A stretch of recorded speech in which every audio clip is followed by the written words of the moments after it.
There's quite a few people that have these ideas and they sit on the ideas forever just because they don't have the confidence to go out and walk away from something that's good in order to pursue something that is great. Hello, everybody. Welcome to Behind Their Success podcast. I'm Peyton Squires, the host, and today we have on Jeremy Jenson. Jeremy is the CEO and founder of Encore Search Partners, the largest executive search firm in Houston. Jeremy's expertise in connecting top talent with leading companies has made him a standout figure in the world of entrepreneurship and leadership. He also hosts a podcast called Path to Success, where he uncovers the strategies and mindsets behind high achievers. Jeremy, welcome on Behind Their Success podcast. Excellent. Your podcast name is incredible. It sounds familiar. Yeah, man. Well, welcome, Jeremy. Just kind of tell us, you got Encore Search Partners. Just kind of tell us what that is and what you guys kind of specialize in. Yeah, absolutely. So companies retain our services to poach high-performing professionals away from their competitors. So we work with quite a few wealth management firms, law firms, public accounting firms, engineering, architecture, right? Industries where people are your most valuable asset. And so that's what we do. We're professional poach artists, and we help companies grow by stealing great talent. Yeah, I love that. Of course, before we hit the record button, we were kind of talking. We was like, okay, this is kind of right up my alley. And then the space I'm in, professional services, right? And I'm certainly going to have to get a little more information for you about your services. Jeremy, kind of take us back to the beginning. What got you into talent recruiting? Yeah, great question. So my first business that I started way back in 2010 was a company called Market Share Solutions. And so before that, I was kind of like the company smart kid that did all the corporate project management. So I implemented a new CRM, I implemented an email marketing program, redesigned the website, worked on how to calculate the commissions for the salespeople. And I learned a lot at 24 and 25. And one day I was in the pipe yard in the back at Gajeski. It was a $50 million pipe valve and fitting distributor. And one of the sales guys was telling me about a deal that he just closed, where we drop shipped the pipe from a manufacturer in Nebraska to the job site in Chicago. And he was like, man, we closed this $3 million deal off of one of your email blasts, Jeremy. And I was like, oh yeah, that's cool. Yeah. Well, I don't even know what that meant, right? At 24, 25 years old. And he planted the seed and he said, man, you could do this for a lot of companies. And so in 2010, I actually started my first business, and we did email marketing and lead generation for a variety of different industries. That first company I built up to about $250,000 in revenue, and I'd kind of run out of hours in the day, right? And so it was difficult for me to scale past that $20,000 a month MRR. And then I looked at my client base, and I saw that about half of my clients were staffing and recruiting companies. And in late 2012, I basically said, I'm in the wrong business, man. I have this false sense of accomplishment that I'm in my mid to late 20s making over 200 grand, but I could make exponentially more money by having a recruiting company. And so in January of 2013, we hired our very first recruiter, and then it's just been organic growth ever since then. So kind of making that shift to a recruiting company, how easy was that shift? I'm sure it wasn't that easy, but like what? Great question. Yeah. It was easy, Peyton. It was 100% easy, right? Because I knew how to generate leads for staffing and recruiting companies because I was doing that with my lead generation business. I just had to have the guts to tell those companies I was no longer working for them. And I was going to compete with them, right? And so I think, there's quite a few people that have these ideas and they sit on the ideas forever just because they don't have the confidence to go out and walk away from something that's good in order to pursue something that is great, right? And so it was literally that easy. Now, the difficult part, 2013 with no brand recognition, no industry experience, I was getting the scraps from my industry, right? We were working lower level jobs, non-degreed roles, entry level type searches. And our average fee that first year was about $13K. And to put that into perspective, in 2025, our average fee firm wide is over $90,000 per placement, right? And so that's not salary, that's our transaction fee, right? And so every single year that we've been in business since 2013, we've gotten more focused on the data, analyzing, what is our unique selling point? What is our value proposition? What gives us the highest probability to close? What is the most profitable business? And then being intentional about creating our direct integrated marketing efforts focused on those types of searches. And we've just gotten better and better each and every year over the last 12 years. Yeah. And you know what? I agree there, Jeremy. I think the hardest part of that whole decision, right, was like you had to break something that was kind of working for you, right? Like you had to break your business model a little bit, like to refocus, right? You had to run off some customers to refocus. 100%. Yeah. And that's scary, right? You're getting rid of what you know, but with the idea to pursue something larger, right? Absolutely. I mean, you'd mentioned earlier that you're a CPA and a CFP, so I'd be willing to bet that you had probably a decent tax practice before you had a sophisticated wealth management practice, and you had to take a look at the numbers and realize, hey, this one is being compressed by margins and offshoring and XYZ, and this one actually has a tremendous amount of higher enterprise value just because of the nature of long-term asset management, right? The multiple, whenever you go to transact on that upon retirement, or if you were to bring in a junior partner that you wanted to sell equity to, you just started focusing your efforts on something that had higher long-term enterprise value. That's what we did as well. Yeah, no, 100%. And you diagnosed my initial move there correct. So, are there any daily habits or routines or anything that you do that you believe just kind of sets you up for success, or how do you decide your daily routines? Yeah, I mean, my daily routine is obviously to work as little as possible and to play as much pickleball as possible.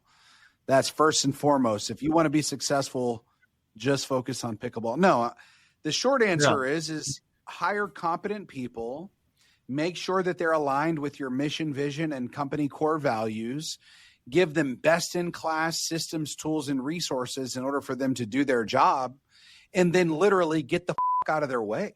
I mean, at the end of the day, I think that companies where they fail is whenever there's not any clarity around, what are we working towards? Why are we working towards it, right? What is our brand identity? Who is our target client profile? What is our unique selling point? Why do our customers buy from us? What is our go-to market strategy? I think that if you drill all of that down, and you have a mechanism to do that knowledge transfer from the executive team to mid-level management, right?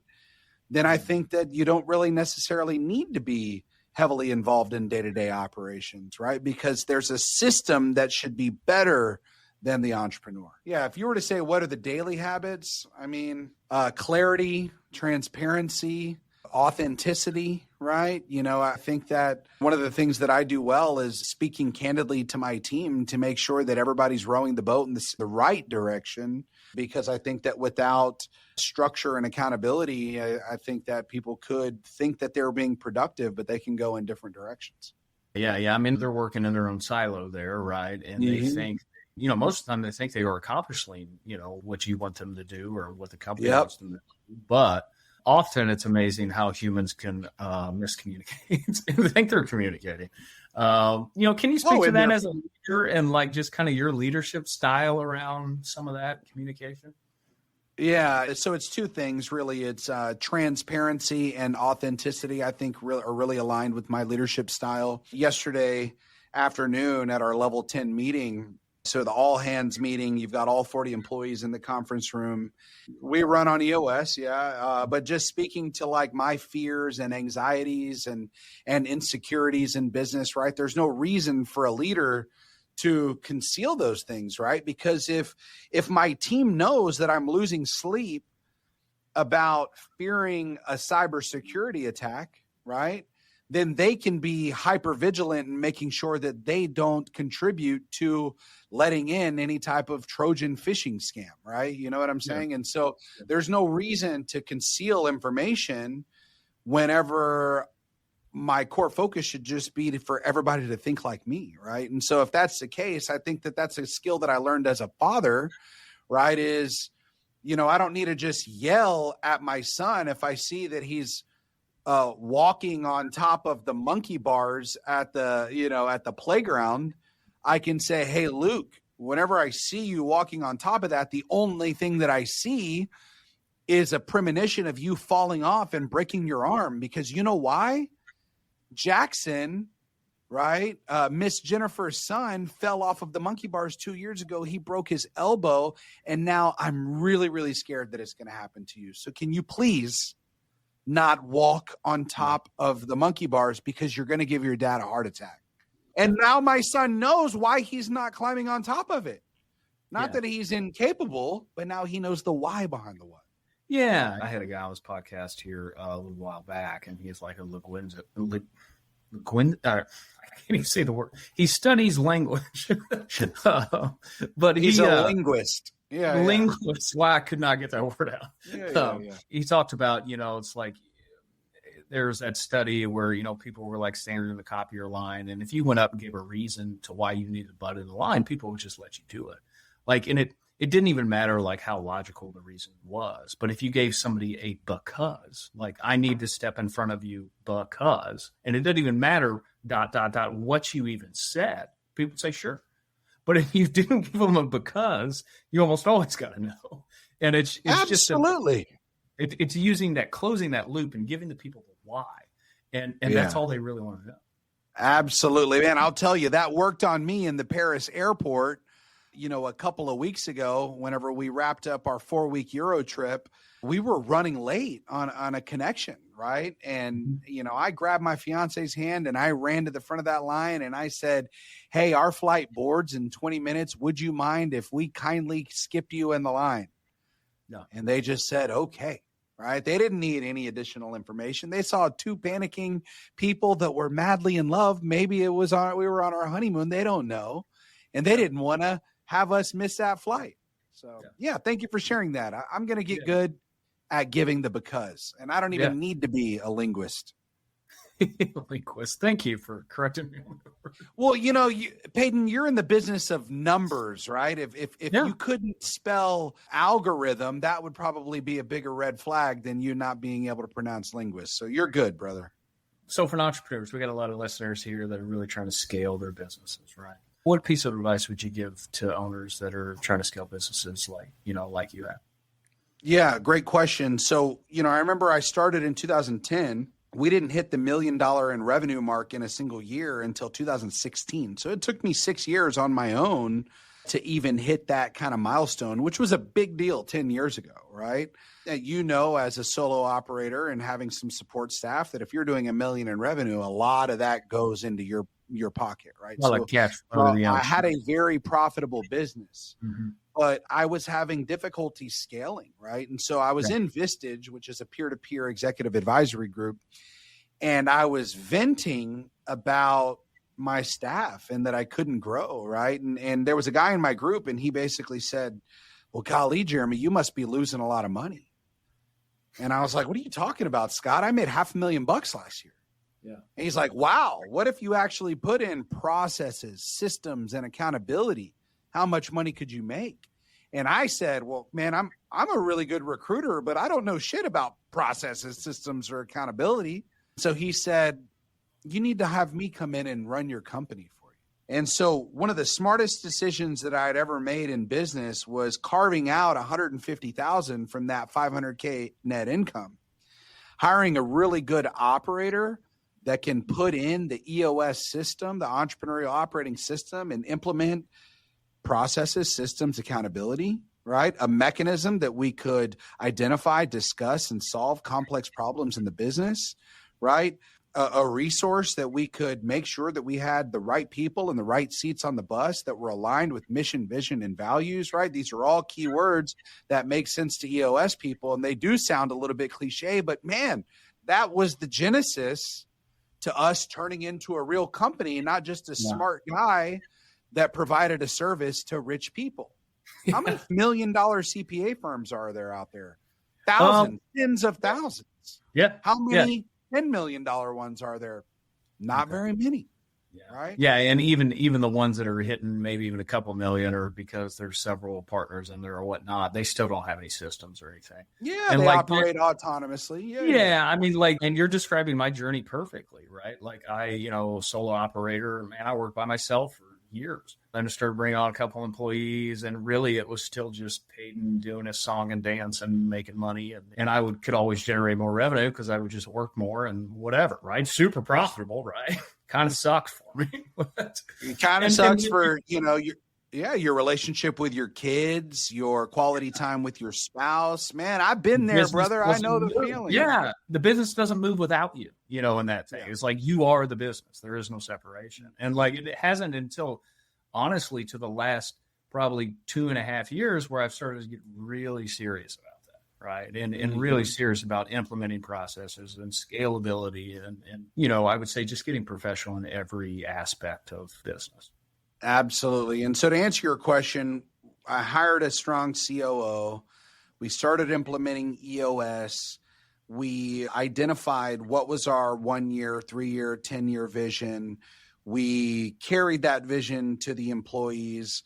The people that weren't aligned with it had to get off the bus. Now we can be very intentional about having one unified message with everybody that we onboarded, trained, mentored, and developed on the team, and really started to just build the company around the system and less around the people is really what's led to our success. And so you fast forward 9 years post EOS implementation, we still operate on it today. We self-implement. We don't have an implementer.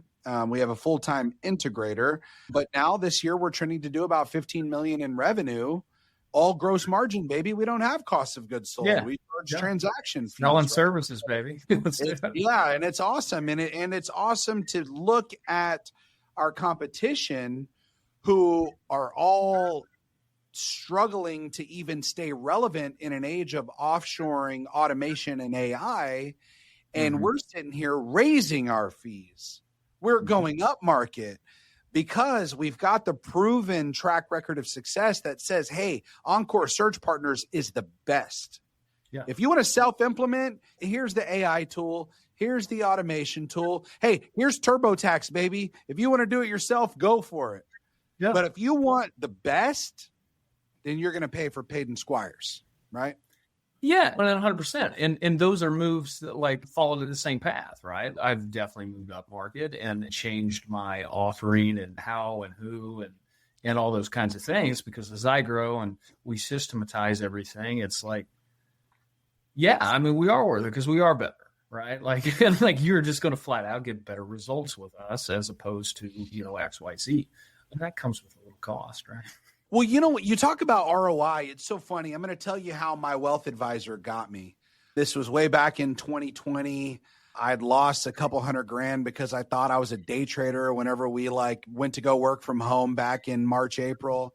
Yeah, it was a good learning experience. But the point that I'm making is he basically said, hey, look, even the best fund managers in the world are plus or minus 10% from the S&P 500 historically over the last 25 years.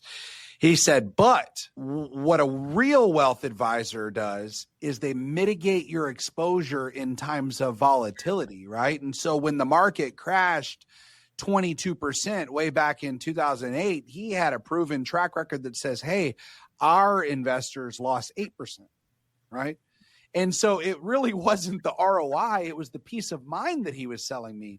But he had been around the block long enough to know that when you're selling to ultra high net worth individuals, and we're going to say that that's the really sexy companies that we sell to our service, it's not necessarily the better, faster, stronger component, because we all know that AI eventually will be better, faster, and stronger. But it's the peace of mind aspect of that what we're selling, right? And as a guy myself that works in the financial space there, and it's like I talk to clients all the time, and it's like, you talk about I don't really engage with clients in that space if they're number one or their only concern is total return on investment. We do asset management great. We do a fantastic job, but I know enough about finance and markets and whatever. It's the difference between one manager and another is like so marginal, and like it doesn't really matter. Like what you're getting in coming with me is a relationship. Like, and honestly, I keep, the emotions out of it, right? Like you're so close to it. I stand between you and your money and say, hey, do you really want to do that? Or, and that kind of thing, right? Like it's much more of a investment performance. There's just part of it, I would say, Absolutely. I mean? That's not even the value prop I even give to my clients. Are you looking for a new tax experience? Looking for an advisor that actually brings you high-level ideas and proactively plans so you aren't overpaying your taxes? Or how about one that even just responds and communicates in a timely fashion? If any of that resonates with you, you probably just have a tax preparer and not a tax planner. And it is through the tax planning process where all the value is found. And when tax planning is done right, it has a positive return on investment. I'm Peyton Squires. I'm a CPA and owner of Squires Tax Planning. We work alongside entrepreneurs and high-income earners, helping them pay the least amount of income taxes, both legally and ethically. We have saved our clients hundreds of thousands of dollars through specific strategies, and we guarantee we can find multiple tax strategies that your current tax preparer hasn't told you about. If that interests you, head over to squirestaxplanning.com. There you can take our free assessment to see how likely it is that you are overpaying on your income taxes. From there, you can also book a free tax discovery call with our team to see what it would look like to have us working for you.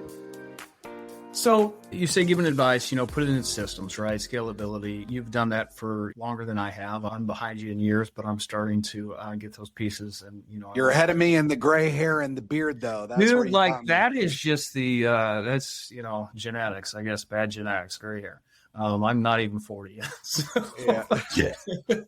And like, what are some common mistakes I guess you'd see when businesses are trying to scale? What are some common mistakes you see? Yeah, I mean, where the owner needs to make all of the decisions. I think that if that's the type of business that you run today, I think that that's going to seriously inhibit your growth and success. You're going to be the bottleneck in the business, right? And I think that, I learned a lot just by like seeing my kids get older, right? Like if I can explain to them, the why behind, why dad wants them to be on a traveling select basketball team, right? Whether they win or lose is irrelevant to me, but are they developing the right character and skills and camaraderie and teamwork and grit, resilience, discipline, focus, right? Follow through skills. If I can make sure that what we're trying to accomplish is aligned with the long-term vision, then it doesn't matter if the decision is right or wrong, because even if it's wrong, it can be a learning experience for that individual. And so what we do is we hire competent people. We explain the why behind the what. Inquisitive is actually one of our core values that's on the wall. And so they're incentivized to have a curious mindset, right? Hey, why are we creating this video? Why are we doing this? Why are we doing this? And so my day-to-day responsibilities, to be quite honest, is really just to answer a lot of the whys behind the what, because it's kind of like machine learning, right? The more they have my answers, the more they can think like me rather than just rely on me telling them the what. Yeah. And, we keep going back to AI in these conversations. What kind of tools will that allow you to ultimately reproduce yourself and be able to, spread that vision inside your company? And that's something, I have a small team, but we've started to do is using, we use Perplexity AI kind of as our internal. And, we started creating like a central knowledge hub of our firm and taking things like our mission and vision statement, core values, SOPs, operating procedures and connecting all that into our AI. And anybody in our team can just query AI and say, okay, what's the next step in this process? Like, what do I do after this? What do I do after this? And it's just all right there. And to me, it's so mind boggling how many, people don't realize, and every day I find new applications for AI, but people don't realize how far reaching this stuff is. Oh, we're using 1% of its capability too. I mean, a perfect example of what you're saying on how I'm perceiving it is, let's say if I'm a new employee and I've been there for 4 months, right? And I ask the database, right?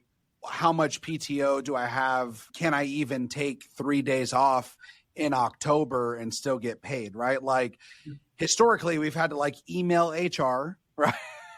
Wait for them to look it up in our system, right? But AI will be able to spit out answers right then and there, right? You can, you can easily upload your employee handbook and it can read it all and answer the questions for all your employees. Yep, absolutely. And so it's funny that we're talking about this because I own a recruiting company and we're having to safeguard ourselves from being exposed to losing clients that are investing in AI to where like half of their company is going to be obsolete, right? We're looking at already copywriters in marketing departments are no longer needed because AI can write it better than you, right? You know, even video editors. Now there's so many AI automation tools, right? And so like marketing is being impacted very, very hard.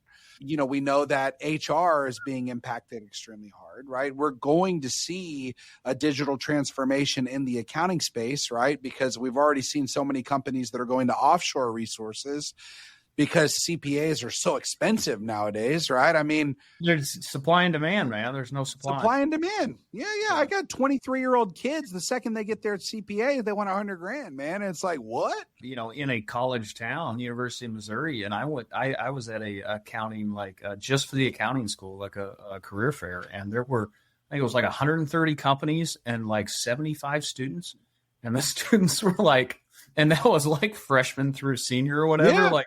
It was twice as many companies as even candidates.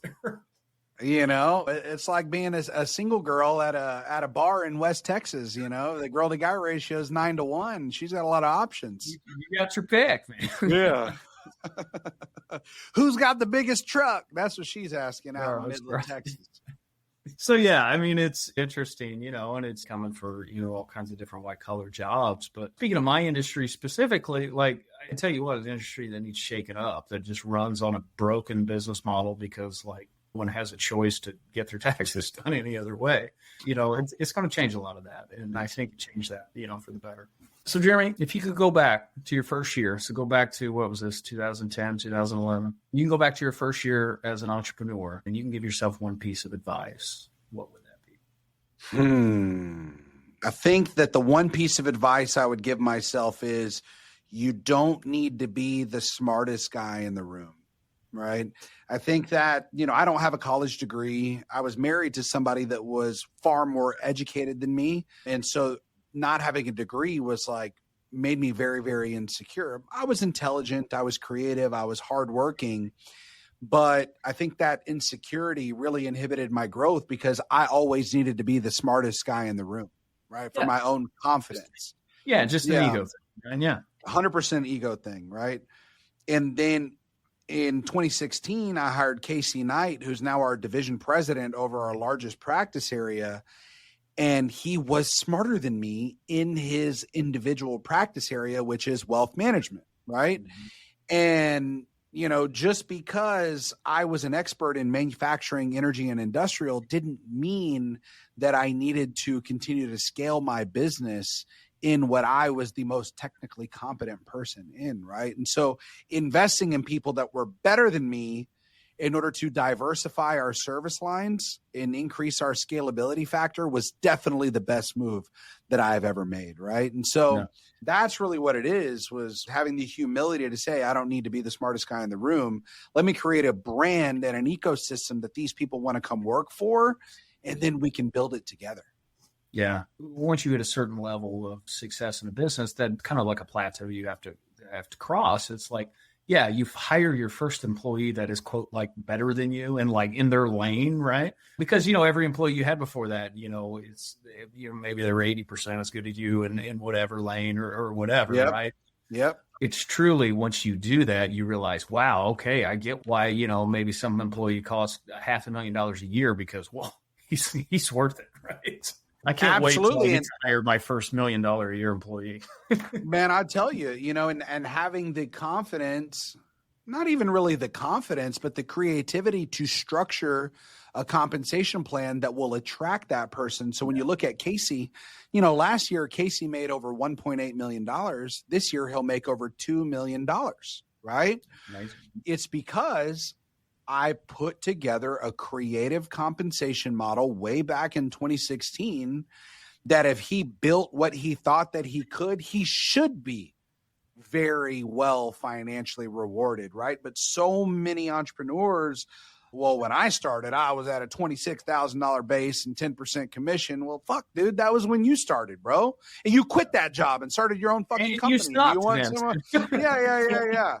So it's like you have to get creative whenever you want to attract high-level talent. Yeah. We all know that. Yeah, and more importantly, it's not even just like getting creative on the deal or whatever, but like you said, you got to create a brand. You got to be a leader yourself that is even attractive to somebody like that. You're not going to get even a slightly high performer if you yourself are anywhere near like, their status and performing and discipline and holding yourself responsible. And like, that's a huge part of the game. Once you build a business that has a little bit of systems in place and you just kind of make that switch to, I would say truly like CEO, leader, or founder, whatever you want to call it, then it just becomes a game of leadership, right? And pointing the way for the team and that kind of thing, which is a huge responsibility. Absolutely. I saw a quote on Instagram. I think it was like Jeff Bezos or someone, but it was like, making that transition from, as a leader, from making a bunch of small decisions, right, to making very few decisions, but they're all the big decisions, right? All the big levers. I think that's the pivotal moment whenever you turn from being an operator to a true CEO. Yeah. You shouldn't have to make all the small decisions, right? I'll give you an example, right? So Jacqueline Valle, she's our senior manager of growth and development, right? She handles business development, marketing, public relations, training, onboarding, talent acquisition. I don't need to proofread all the content whenever it goes live, right? But what I will do is provide my opinion after it's live, And as long as she understands the why behind the what, then it will organically kind of evolve into something that's congruent with our brand guidelines and things of that nature, right? So don't necessarily tell your people what to do, but tell them why to do it, and then just live with what they do. Well, that's how you really run a dynamic business, and especially in today's day and world, it's like, you need to give the clarity of like, okay, here's the goal, here we're heading. And like, ultimately you want to create an environment where it's like, hey, here's the problems we need to solve. Like, you are empowered to go solve them. Let me know if you got any problems, right? I think that is, kind of ultimately where you want to be at, right? And, now that talent have access to, certain AI tools like the one that you use and we're still on chat, GPT, but what I'll say is if you know that the budget for that job is $55,000 for your entry level, client service associate that's coming straight out of University of Missouri, maybe you go for the fresh green grad that has the creativity, the ambition, right? The focus and the discipline, the grit, the resilience, the coachability. When back in the past, we needed someone with 1 year of experience or 2 years of experience.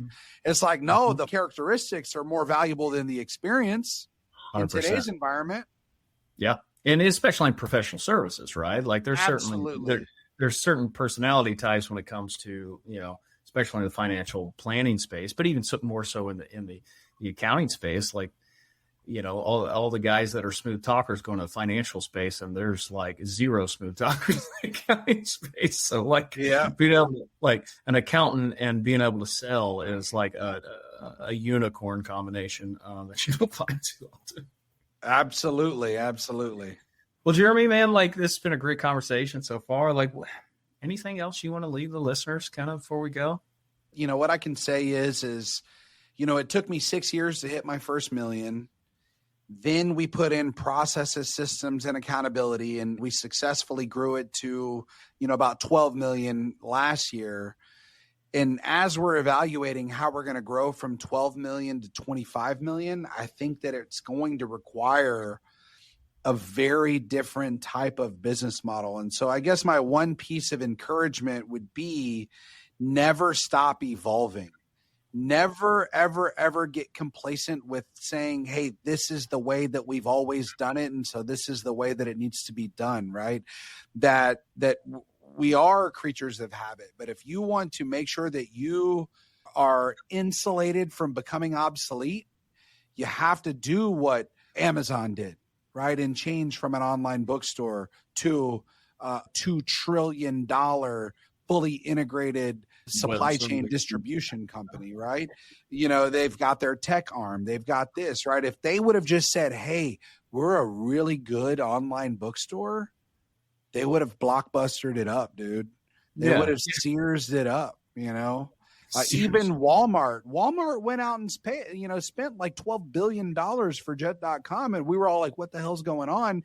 But they saw that they needed to become relevant or else Amazon was going to put them out of business. Yeah.